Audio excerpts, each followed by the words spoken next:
حضرت عبداللہ بن عباس رضی اللہ تعالی عنہما موجب کبیر کی حدیث پاک ہے، آقا کریم صلی اللہ علیہ وآلہ وسلم کے دربار میں ایک بندہ آیا، کہنے لگا یا رسول اللہ مجھے باپ کی شان مختصر انداز میں بیان کریں۔ آقا کریم نے ارشاد فرمایا اگر رات کے وقت سورج غروب ہو رہا ہو اور تو گھر کے دروازے سے اندر قدم رکھے، تیرا باپ تیرے چہرے کو دیکھ کر مسکرائے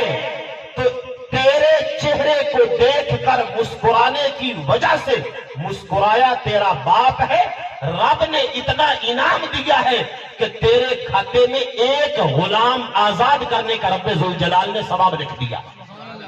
تو ایک صحابی کہنے لگا یا رسول اللہ اگر میں 360 مرتبہ اپنے والد کو دیکھوں، میرا والد مجھے دیکھے، ہمارے دونوں باپ بیٹا کا خون جوش مارے اور میرا باپ مجھے دیکھ کے مسکرائے، میں اپنے باپ کو دیکھ کے مسکراؤں، آپ نے کہا کہ ایک غلام آزاد کرنے کا ثواب ایک نظر کے بدلے میں اگر میں 360 مرتبہ رب ذوالجلال کے پیارے حبیب صلی اللہ علیہ وآلہ وسلم نے ارشاد فرمایا اے میرے غلاموں رب کے دربار میں کمی نہیں ہے، میں نے کہہ دیا تو کہہ دیا، قیامت تک قانون بن گیا۔